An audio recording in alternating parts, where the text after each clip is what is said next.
नमस्कार, स्वागत है आप सभी का मध्य प्रदेश और छत्तीसगढ़ की खबरों में। मैं आपके साथ निकिता कश्यप। बुलेटिन की शुरुआत करते हैं इस वक्त के हेडलाइंस के साथ। बीजेपी के राष्ट्रीय महासचिव कैलाश विजयवर्गीय का छिंदवाड़ा आगमन। बीजेपी कार्यकर्ताओं ने किया स्वागत, कहा छिंदवाड़ा बनेगा बीजेपी का गढ़। बेमेतरा में शिक्षा मंत्री रविंद्र चौबे ने किया सरकारी बैंक का भूमि पूजन। 50 लाख की लागत से होगा निर्माण कार्य। अधिकारियों ने मंत्री का किया धन्यवाद। गरियाबंद में अमानक खाद बिक्री को लेकर बीजेपी में रोष। बीजेपी किसान मोर्चा ने किया कलेक्ट्रेट का घेराव। प्रदेश सरकार के खिलाफ जमकर की नारेबाजी। बिहार के एकलव्य आदर्श आवासीय स्कूल का निरीक्षण। राजस्व अनुविभागीय अधिकारी आईएएस विवेक केवी ने लिया जायजा। और शहडोल में बैंक से रिटायर्ड दिव्यांग महिला मधुश्री राय ने जवानों को भेजी राखी। भारत चीन बॉर्डर पर भेजी गई राखियां। खबरों की शुरुआत करते हैं। बीजेपी के राष्ट्रीय महासचिव कैलाश विजयवर्गीय का छिंदवाड़ा आगमन होने पर भारतीय जनता पार्टी के कार्यकर्ताओं ने उनका भव्य स्वागत किया और उस दौरान विजयवर्गीय ने कहा कि छिंदवाड़ा भले ही कांग्रेस का गढ़ है, लेकिन अब बीजेपी का गढ़ बनेगा। वहीं पूर्व सीएम कमलनाथ को आड़े हाथों लेते हुए उन्होंने कहा कि कमलनाथ का तिलिस्म टूटेगा। साथ ही कमलनाथ की प्रशंसा करते हुए उन्होंने धार्मिक आयोजन करा रहे हैं, यह अच्छी बात है, लेकिन इससे बीजेपी का कोई फर्क नहीं पड़ने वाला है। और उन्होंने यह भी कहा कि कमलनाथ के पास धन बल दोनों है। भारतीय जनता पार्टी का गढ़ बना देंगे क्योंकि भारतीय जनता पार्टी के कार्यकर्ताओं ने यहाँ पर जिस प्रकार जनता की सेवा की है और विशेषकर गरीब कल्याण के क्षेत्र में केंद्र की सरकार में मोदी जी के नेतृत्व में जो योजनाएं बनी है, मध्य प्रदेश की सरकार में शिवराज जी के नेतृत्व में जो योजनाएं बनी है, उन योजनाओं को गरीब के पास पहुंचाकर उसकी गरीबी दूर करने का हम काम कर रहे हैं। और इसलिए अब छिंदवाड़ा भारतीय जनता पार्टी के नाम से पहचाना जाएगा, ये मैं आपको विश्वास दिलाता हूं। कमलनाथ लगातार धार्मिक आयोजन कर रहे हैं। अभी धीरेन्द्र शास्त्री को बुलाया, फिर प्रदीप मिश्रा का आयोजन है, तो इसको कैसा देखती है भाजपा? नहीं, हमें कोई फर्क नहीं पड़ता उससे। हमें तो अच्छा लगता है कि पहले हम ही लोग करते थे, राम लल्लाम आएंगे, मंदिर वहीं बनाएंगे और हम ही लोग कथा और भंडारे करते थे। और हमारे अच्छे गुण को अगर कमलनाथ जी ले रहे हैं तो उसको। देश भर के किसानों को अमानक वर्मी कंपोस्ट खाद बेचे जाने के विरोध में बीजेपी किसान मोर्चा ने कलेक्ट्रेट का घेराव किया है। वहीं आपको बता दें कि इस अवसर पर भाजपाइयों ने कलेक्ट्रेट के सामने जमकर नारेबाजी की और किसानों को मिलने वाले अमानक वर्मी कंपोस्ट खाद के वितरण में रोक लगाने और पीड़ित किसानों को मुआवजा देने की मांग शासन और प्रशासन के सामने रखी। इसको लेकर बीजेपी ने सीएम भूपेश बघेल के नाम अपर कलेक्टर अविनाश भोई को ज्ञापन भी सौंपा है। वहीं बीजेपी के इस घेराव कार्यक्रम में प्रमुख रूप से बिंद्रा नवागढ़ विधायक डमरूधर पुजारी, पूर्व संसदीय सचिव गोवर्धन मांझी, बीजेपी किसान मोर्चा के प्रदेश प्रभारी संदीप शर्मा समेत बीजेपी के दिग्गज नेता और कार्यकर्ता शामिल हुए। बीजेपी द्वारा जो है ये शिकायत की गई कि जो किसान हैं उनके खाते से अपने आप पैसा कट जा रहा है खाद के एवज में, और जो खाद दिया जा रहा है वो निम्न कोटि का है। तो शिकायत गंभीर प्रकृति का है और इसको निश्चित रूप से जिला प्रशासन जो है संज्ञान में लेगा और इस बात को प्रशासन तक पहुंचाएंगे हम लोग और निश्चित रूप से नियमानुसार कार्रवाई होगी। सर, इस बात पर कितनी सच्चाई है और क्या किसी प्रकार का प्रूफ दिया गया आप लोगों को? फिलहाल तो एक जनरल शिकायत की गई है, स्पेसिफिक ये नहीं बताया गया है किस समिति से या किस गांव से शिकायत हो रही है, तो इसमें विधिवत जांच के बाद ही कुछ आगे कहा जा सकता है। छत्तीसगढ़ में वेतन विसंगति और हाल ही में हुए शिक्षकों के तबादले के हुए संशोधन को रद्द करने सहित विभिन्न समस्याओं को लेकर शिक्षक संघ ने शिक्षा मंत्री रविंद्र चौबे के गृह निवास पर पहुंचकर मुलाकात की।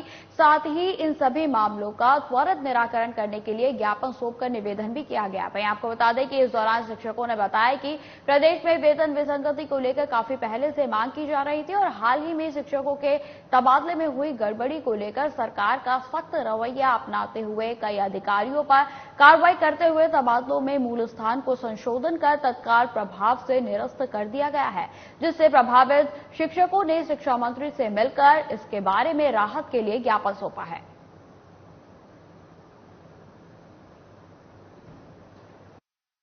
से मिलने आए तभी अभी कुछ दिन पहले शिक्षा मंत्री बने हैं। हमारा लोग कोई सरकार से एक ही मांग रहा है शुरू से, लगभग हम लोग इसके लिए 4.5 सालों से लगातार जो आंदोलनरत थे उसके लिए सरकार ने कमेटी का भी निर्माण किया था, लेकिन अभी तक हमारी मांग को जो है सरकार ने ध्यान नहीं दिया है, पूरा नहीं किया है। उसी परिप्रेक्ष्य में आज हम लोगों ने शिक्षा मंत्री जी से मिला है और अपनी वेतन विसंगति की दूर करने की बात कही है। एक सूत्री हमारी मांगे हैं, उस पर शिक्षा मंत्री जी ने कहा इसको जो है माननीय मुख्यमंत्री जी से मिलकर इस पर अपनी बात को रखूंगा। संशोधन जो है निरंतर प्रक्रिया है, ये विभाग का एक निरंतर प्रक्रिया है जिसके तहत संशोधन होना भी चाहिए और हुआ भी है। हम लोग जो भी संशोधन हम आवेदन दिए हैं, हमको कुछ परेशानी था, 200 किलोमीटर 300 किलोमीटर एक को मिला गया है और उतने दूर जाने में हम सक्षम नहीं थे।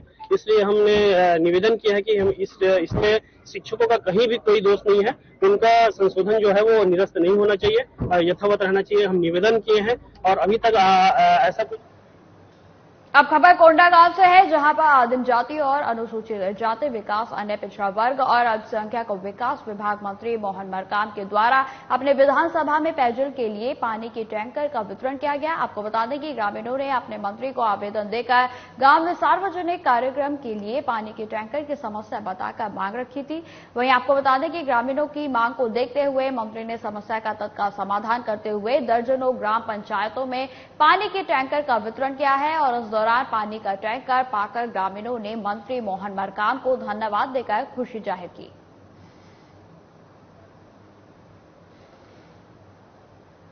बिलासपुर नगर निगम के द्वारा रघुराज स्टेडियम में फ्लड लाइट लगाने का टेंडर पिछले दिनों पास हुआ था और जिसमें बिलासपुर के 5 ठेकेदारों ने हिस्सा लिया था। नगर निगम के अधिकारियों की मिली भगत से सबसे योग्य कंपनी श्रद्धा कंस्ट्रक्शन को हो रही अयोग्य घोषित कर दिया गया है। वहीं आपको बता दें कि अब ठेकेदार कोर्ट जाने की तैयारी कर रहे हैं। इसको लेकर नगर निगम के सब इंजीनियर से जब साधना प्लस न्यूज की टीम ने बातचीत की तो कोई संतोषजनक जवाब नहीं मिला। वहीं उच्च अधिकारी मीटिंग में व्यस्त रहे, लेकिन साधना प्लस की टीम लगातार मामले की तह तक पहुंचने के लिए उच्च अधिकारियों से बात कर रही है। मामले में अपने चहेते ठेकेदार को फायदा पहुंचाने के लिए सीजी की बड़ी कंस्ट्रक्शन फर्म को अयोग्य घोषित करके एक बड़े भ्रष्टाचार को अंजाम दिया गया है। ऑनलाइन है, वो जो भी हुआ है ऑनलाइन में देखा गया है। आप भी उसको ऑनलाइन में चेक कर सकते हैं। ऑनलाइन में सब चीज है। उस पर फिर से अपन इनने कहा है कि उनके मौखिक उस पर अपन उस पर फिर से विचार कर रहे हैं, देख रहे हैं अगर कोई हमसे कोई गलती हुई या कुछ वो हो गया हो तो उस पर अपन सुधार करेंगे। इनका जो है वो कमियां थी, इसके कारण उसे किया गया। ऑनलाइन में आप देख सकते हो उसको, ऑनलाइन में क्या कमी है वो देख सकते हैं उसका। तो सर टेंडर में जो बाकी 4 कंपनियां थी उसका क्या अपडेट है? उनका सब अभी तक सर सही है। अभी इस पर फिर से विचार किया जा रहा है, फिर देखेंगे उसमें क्या परेशानी क्या होगा, फिर से विचार करेंगे अपना। अब खबर डोंगरगांव से है, जहां पर रात के समय शराब के नशे में युवकों ने चाकूबाजी की घटना को अंजाम दिया है। वहीं आपको बता दें कि जिसमें नगर के एक व्यक्ति की मौत हो गई है और दूसरा व्यक्ति गंभीर रूप से घायल हो गया। वहीं सुबह सुबह मामले में शहर में काफी तनाव की स्थिति पैदा हो गई और इस दौरान युवक के परिजनों ने हाईवे पर करीब 4 घंटे तक चक्का जाम किया, जिसके तहत लोगों को काफी परेशानियों का सामना करना पड़ा।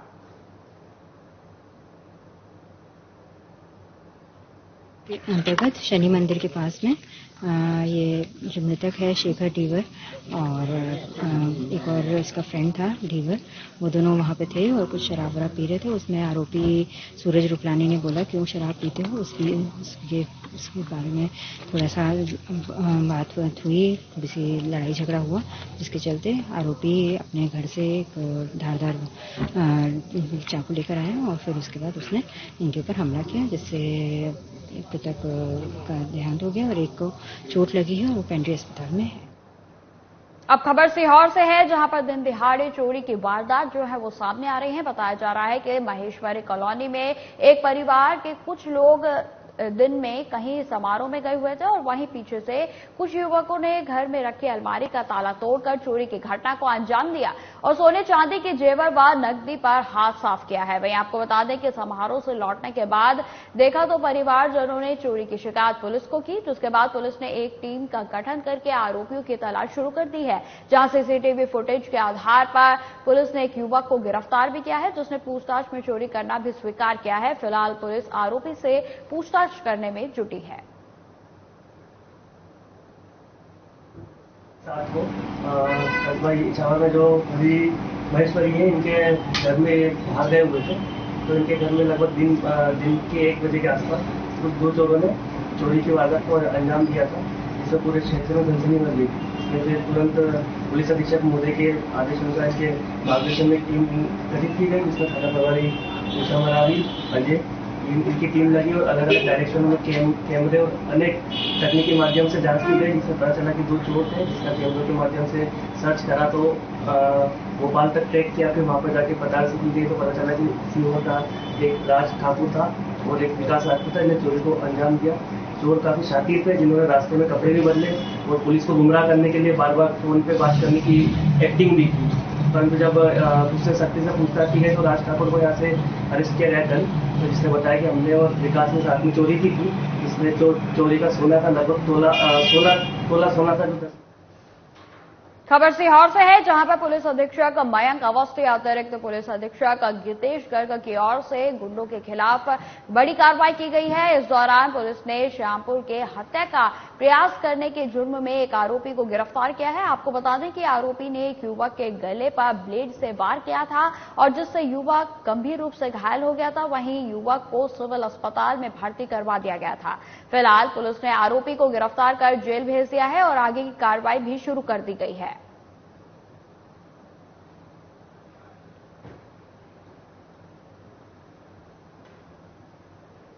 शहडोल जिला मुख्यालय में रहने वाले बैंक की रिटायर्ड दिव्यांग महिला समाजसेवी मधुश्री राय ने भारत चीन सरहद में तैनात जवानों को 221 राखी, पीले चावल, रोली और सैनिकों के नाम एक पत्र भी भेजा है। आपको बता दें कि पिछले 1 महीने से मधुश्री राय राखी बनाने में जुटी थी और जिसके बाद आज राखी डाक के माध्यम से भारत चीन बॉर्डर पर भेजी गई है, जहां 30 अगस्त को रक्षाबंधन के दिन राखी जवानों के हाथों में सजेगी। इसको लेकर मधुश्री राय ने कहा कि उनके ये प्रेरणा जो है वो उन्हें बैतूल में रह रही उनकी सहेली से मिली थी, जो कि 20 सालों से लगातार जवानों को राखी भेज रही है। और भारत के बॉर्डर तवांग पर 221 राखियां, इको फ्रेंडली राखियां भेजी है। इन राखियों को मैंने तिरंगे झंडे के कलर में रंगा है और इसमें जो धागे लगे हैं वो भी मेरी कोशिश रही है कि तिरंगे झंडे से जैसा ही लगे, तो इसके लिए मैंने तिरंगे झंडे के कलर वाले रिबन लगाए हैं और मौली धागे का इस्तेमाल किया है। और ये इको फ्रेंडली राखियां मैंने ये सोचकर बनाई हैं कि ताकि ये पर्यावरण को नुकसान ना पहुंचाए और सैनिकों तक जब ये पहुंचे तो एक मैसेज के साथ उन तक पहुंचे। इस राखी के पर्व पर सैनिकों के लिए मेरा एक संदेश भी मैंने साथ में भेजा है, एक थाली भी बनाकर भेजी है, उसमें मौली और आपका चावल ये सब भी भेजा है। साथ में मेरा एक संदेश ये है उनके लिए राखी के पर्व पर, जो अपने घरों तक राखी में न जाकर वहाँ पर बॉर्डर पर हमारे लिए खड़े हैं, मेरा उनके लिए राखी पर बहुत बहुत बधाई और यही संदेश है कि हम और तो कुछ नहीं कर सकते पर उनके साथ जरूर है। सेंधवा को स्वच्छता में अव्वल लाने की कवायद में नगरपालिका जुटी हुई है। वहीं आपको बता दें कि शहर के विभिन्न क्षेत्रों में नपा अधिकारियों और कर्मचारियों के द्वारा नागरिकों के फीडबैक भी लिए जा रहे हैं और पूछा जा रहा है कि घर पर कचरा गाड़ी आती है या नहीं, डोर टू डोर सफाई अभियान चल रहा है या नहीं। ऐसे स्वच्छता से जुड़े 10 सवालों के जवाब जनता भी देती हुई नजर आ रही है। 2023 के अंतर्गत नागरिकों का फीडबैक लेना है कि सेंधवा में साफ सफाई की व्यवस्था कैसी है, कचरा गाड़ी आती है कि नहीं, डोर टू डोर कचरा गाड़ी आ रही कि नहीं। इसमें सरकार की ओर से 10 क्वेश्चन जारी किए गए हैं और उस क्वेश्चन का जवाब आम हितग्राहियों से लिए जा रहे हैं और फीडबैक लिया जा रहा है। किस तरह का फीडबैक मिल रहा है लोगों को? फीडबैक इन्हें लोगों का ये मिल रहा है कि 2020 में जो मध्य प्रदेश में सेंधवा 1 नंबर पे आया था, इस बार भी प्रयास किया जा रहा है कि पूरे देश में आजादी के 75 साल में अमृत महोत्सव मनाया गया है और देश की मिट्टी के लिए बलिदान देने वाले वीरों के सम्मान में पूरे देश में मेरी माटी मेरा देश अभियान भी चलाया जा रहा है। इसी अभियान के अंतर्गत पेटलावद जनपद पंचायत ग्राम पंचायत तारखेड़ी के अमर शहीद वीर भगवान लाल मिनकिया की प्रतिमा पर पुष्प अर्पित कर उन्हें श्रद्धांजलि दी गई और पौधारोपण भी किया गया। वहीं आपको बता दें कि इस अवसर पर अनुविभागीय अधिकारी अनिल राठौर, जनपद अध्यक्ष रमेश सोलंकी, जनपद पंचायत पेटलावद के मुख्य कार्यपालन अधिकारी राजेश दीक्षित और ग्रामीण जन मौजूद रहे।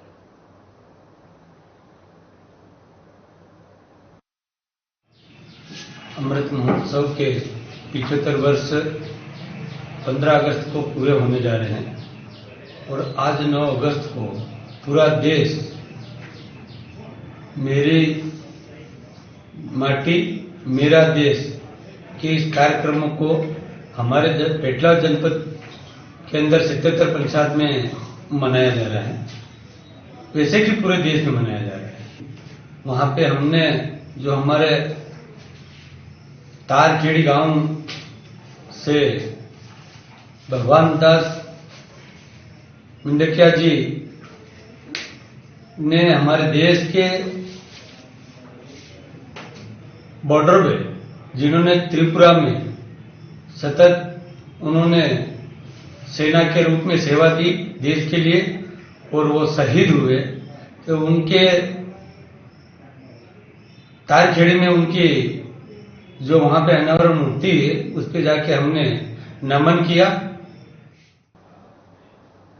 अब खबर बेमेतरा से है, जहां जिले के अंतर्गत आने वाले ग्राम दर्री और कोपड़ेबरी में प्रदेश के शिक्षा मंत्री रविंद्र चौबे पहुंचे, जहां उन्होंने अन्य शालाओं में बच्चों का विधिवत गुलाल लगाकर और माला पहनाकर प्रवेश दिलाया। वहीं बच्चों को इस अवसर पर शिक्षा सामग्री का भी वितरण किया गया। बेमेतरा की तरफ से आयोजित इस कार्यक्रम में मंत्री द्वारा छात्राओं को साइकिल का भी वितरण किया गया। इस अवसर पर स्कूल के बच्चों को और ग्रामीणों को संबोधित करते हुए मंत्री चौबे ने कहा कि प्रदेश की कांग्रेस सरकार ने छत्तीसगढ़िया और छत्तीसगढ़ की संस्कृति को बचाने का कार्य किया है।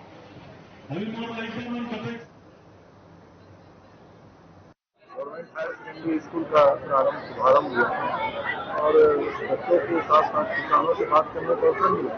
इस भव्य कार्यक्रम में किसानों को उनकी जो सरकार के द्वारा किए जा रही है किस तरीके से स्कूल शिक्षा में हम लोगों का काम हो रहा है, विशेष रूप से नए नए स्कूल प्रारंभ हो रहा है के नाम से जो हमारे अंग्रेजी माध्यम के स्कूल है उसकी पूरी। अब खबर कवर्धा से है, जहां पर मंत्री मोहम्मद अकबर ने बोडला विकासखंड के ग्रामों के विकास के लिए करोड़ों की सौगात दी है। वहीं आपको बता दें कि मंत्री अकबर ने बोडला में 1,51,25,000 रुपए की लागत से क्षेत्र के विकास को लेकर 12 गांवों के लिए प्राथमिक शाला भवन और अतिरिक्त कक्ष के निर्माण कार्यों का भूमि पूजन किया है और उस दौरान मंत्री अकबर ने पंचायतों को स्वीकृति पत्र भी प्रदान किए। वहीं इसके पूर्व उन्होंने ग्राम रामहेपुर कला में 11,48,000 रुपए की लागत से नवीन प्राथमिक शाला भवन निर्माण कार्य के लिए भूमि पूजन और 14 लाख की लागत से ग्राम चंडालपुर के नवीन प्राथमिक शाला का भवन का लोकार्पण भी किया गया। साथ ही ग्राम रामहेपुर में मंत्री अकबर ने भेंट मुलाकात कर ग्रामीणों से संवाद किया और वहां के हालचाल जाने। वहीं आपको बता दें कि इस दौरान मंत्री अकबर ने कहा कि सुदूर वनांचल क्षेत्रों में शिक्षा की समुचित व्यवस्था हो और स्कूल भवन सहित सभी आवश्यक संसाधन वनांचल के बच्चों को मिल सके, इसके लिए राज्य सरकार हर संभव प्रयास कर रही है। एक सामाजिक सुरक्षा बीमा योजना होता था। बीमा योजना में कि तेंदुल पत्ता संग्रहण के दौरान यदि किसी की आकस्मिक मृत्यु हो जाए किसी एक्सीडेंट के कारण, तो सरकार की तरफ से उसको 4 लाख रुपए का बीमा है, उसको दिया जाना है। और अलग अलग शारीरिक क्षति में किसी में 2 लाख, किसी में 1 लाख, किसी में 50,000। जैसे ही छत्तीसगढ़ में कांग्रेस पार्टी की सरकार बनी, भारत सरकार की तरफ से ये बीमा योजना बंद कर दिया गया। पहले पैसा कौन देता था? 50% भारतीय जीवन बीमा निगम, 50% छत्तीसगढ़ राज्य, ये दोनों मिला के बीमा योजना थी। हम लोगों ने बहुत पत्र व्यवहार किया कि भाई 50% भारतीय जीवन बीमा निगम देता है और 50% हम दे रहे हैं, तो इसको बंद नहीं किया। कबीरधाम जिले में मंत्री मोहम्मद अकबर का कवर्धा किला धाराशाही करने में विपक्षी पार्टियां पूरी तरीके से ताकत झोंक रही हैं। वहीं बीजेपी के लिए यह बहुत ही अच्छा कार्य माना जा रहा है। जानकारी के अनुसार चंडालपुर के ग्रामीणों ने मंत्री को अपने गांव में आने का आमंत्रण दिया था, लेकिन अकबर के द्वारा उनके गांव में न आने और गांव की समस्याओं पर सुध न लेने के चलते ग्रामीणों में बेहद ही आक्रोश था। जहां प्रदेश महामंत्री विजय शर्मा के नेतृत्व में गांव के लगभग 100 ग्रामीणों ने बीजेपी ज्वाइन कर ली और मोहम्मद अकबर के कार्यों की आलोचना करते हुए नजर आए, जिसको लेकर विजय शर्मा ने सभी को बीजेपी में आने की सदस्यता में भागीदारी देने के लिए बधाई दी। सरकार चला दी 5 साल। देखो, हमारा बीजेपी ज्वाइन करने का कारण यही था कि जो आज 5 साल कांग्रेस का सरकार है, उसमें कुशलता पूर्वक कार्य नहीं होने के कारण और हम उससे जुड़े रहेंगे जिंदगी भर, लेकिन संतुष्टि पूर्वक कांग्रेस से, ठीक है, लेकिन संतुष्टि पूर्वक कार्य नहीं हुआ, इसलिए हम स्वेच्छा से बीजेपी ज्वाइन कर रहे हैं और हमारा यह इच्छा है कि भविष्य में बीजेपी से जुड़ेंगे और हमारा अच्छा काम करेगा और रहेगा भी। क्या नाम? लेकिन हम ज्वाइनिंग किए हैं, ये हमारा दिल से बोल रहे हैं, इसमें बैलेट पेपर भी फेल नहीं हो सकता। कितने? हाँ, बैलेट पेपर भी फेल नहीं हो सकता। कितने लोग, कितने की संख्या में आप लोग? 200-250 की संख्या में। कांग्रेस का वर्षों का गढ़ माना जाता रहा है, वो गढ़ आज ढह गया। लोगों ने, चंदनपुर के लोगों ने अकर्मण्यता से, विधायक की अकर्मण्यता से, कांग्रेस की कुशासन से त्रस्त होकर भारतीय जनता पार्टी का दामन थामा है। उनको ध्यान है कि भारतीय जनता पार्टी ने अयोध्या में राम मंदिर का निर्माण कराया और गिरौदपुरी धाम में दुनिया का सबसे ऊंचा जैन फल लगाया। ये दोनों ही बातें उनको याद है। उन लोगों ने देश में, समाज में और प्रदेश में स्थिरता के लिए, उन्नति के लिए भारतीय जनता पार्टी का। अब खबर धमतरी से है, जहां पर अमानक खाद और वर्मी कंपोस्ट में मिलावट को लेकर बीजेपी किसान मोर्चा के द्वारा पूर्व कैबिनेट मंत्री अजय चंद्राकर और विधायक रंजना साहू की अगुवाई में कर्मा चौक पर धरना प्रदर्शन के बाद रैली निकालकर कलेक्ट्रेट का घेराव किया गया। वहीं प्रदर्शनकारियों का कहना है कि किसानों को जबरदस्ती अमानक खाद और वर्मी कंपोस्ट के नाम पर मिलावटी खाद देने और किसानों को जबरदस्ती उपयोग के लिए छत्तीसगढ़ शासन के द्वारा मजबूर किया जा रहा है, जो कि किसानों के साथ सरासर गलत है। सरकार भूपेश बघेल अपने आप को किसानों का हितैषी मानती है और लगातार सरकार में आने के बाद में किसानों के साथ जिस प्रकार से भेदभाव और जिस प्रकार से उनके ऊपर अत्याचार देखने को मिल रहा है, उन्हीं अत्याचार में एक अतिरिक्त भार के रूप में उनको ये नया सिस्टम पिछले समय से उन्होंने चालू किया है, जो जैविक खाद ये बनाते हैं, जो कि कहीं कोई प्रमाणीकरण उसका नहीं हुआ है और अगर हम उसको वास्तविक में देखें तो केवल मिट्टी और रेत का ही ढेर है। तो ऐसे अप्रामाणिक कथाकथित जैविक खाद को किसानों को जबरदस्ती लादन के रूप में, अगर किसान सरकारी बैंक से अगर खाद लेता है या केसीसी बनवाता है तो उसको जबरदस्ती लादन के रूप में इसको दिया जाता है, लगभग 3 बोरा। तो इससे अतिरिक्त जो भार किसानों को पड़ रहा है, इससे भी उनको आर्थिक क्षति हो रही है। जो छोटे किसान हैं उनको भी काफी आर्थिक क्षति हो रही है। तो इसके विरोध में कि इस प्रकार जो अप्रामाणिक खाद को किसानों को दिया जा रहा है, ये बंद हो, इसके विरोध में पूरे छत्तीसगढ़ में भारतीय जनता पार्टी किसान मोर्चा के बैनर तले कलेक्टर को ज्ञापन सौंपने का काम किया है। और इसी कार्यक्रम के तहत आज धमतरी जिले के किसानों के साथ भी ऐसा बर्ताव, ऐसा मामला न बने, इसके लिए हम कलेक्टर को ज्ञापन सौंपने आए। रूप से भारतीय जनता पार्टी किसान मोर्चा के द्वारा किसानों के हित के लिए, उनके सम्मान के लिए जो अमानक खाद अवैध रूप से उनको दिया जा रहा है और वसूली की जा रही है, उसके विरोध में धरना प्रदर्शन एवं कलेक्टर का घेराव किया गया है। मुख्य रूप से हमारी जो ये मांग है कि वर्मी कंपोस्ट जो लादिन के रूप में दिया जा रहा है वो ऐच्छिक होना चाहिए। वो किसी को जबरदस्ती, किसानों को क्या उपयोग करना है क्या नहीं करना है वो उन्हें निर्धारित करना है। सरकार को ये कोई जबरदस्ती नहीं बनता कि वो किसानों को, उनको क्या उपयोग करना है क्या नहीं करना है वो उसके लिए लादन के रूप में दे, प्रथम। दूसरा, जो मंडी शुल्क को गलत तरीके से बढ़ा के किया गया है वो वापस होना चाहिए। अवैध रूप से जितने भी जो अलग अलग तरीकों से जो अपना ये विद्युत का जो कनेक्शन जो दिया जाना चाहिए था स्थायी रूप से, वो अभी तक लंबित प्रक्रिया में है। वो उनको स्थायी कनेक्शन प्रदान करना चाहिए। और साथ ही साथ पीएम किसान सम्मान निधि में बहुत सारी त्रुटिपूर्ण करके ऐसे बहुत सारे किसान हैं जिनको सम्मान राशि जो है वो उनके खाते में समायोजित नहीं हो रही है। भारतीय जनता पार्टी किसान मोर्चा के तत्वाधान में आज हजारों की संख्या में हमारे किसान भाइयों ने कलेक्ट्रेट का घेराव किया है। अपनी बहुत सारी मांगों को लेकर, जिस प्रकार लगातार सरकार 5 सालों से हमारे किसान भाइयों को धोखा दे रही है, चाहे वो कर्जा माफी के संबंध में हो, चाहे वो अमानक वर्मी कंपोस्ट खाद के संबंध में हो। आप देख रहे हैं कि जो खाद जबरदस्ती किसानों को पकड़ाया जा रहा है, वो अपने मन से नहीं ले रहे हैं, वो अमानक है। मिट्टी, रेत कुछ भी डाल के उसको वर्मी कंपोस्ट बना के बेचा जा रहा है। 30 किलो का पैसा ले रहे हैं पैकेट में, जिसमें 20 किलो या 22 किलो ही निकल रहा है। 2 रुपए का गोबर है, 8 रुपए किलो भी किसान को बेचा जा रहा है। स्थायी पंप कनेक्शन की मांग लगातार हमारे किसान भाइयों ने की, लेकिन आज पर्यंत तक पूरे प्रदेश में 1,32,000 से अधिक। फिलहाल इस बुलेटिन में इतना ही। खबरों की और भी जानकारी के लिए बने रहे हमारे साथ। नमस्कार।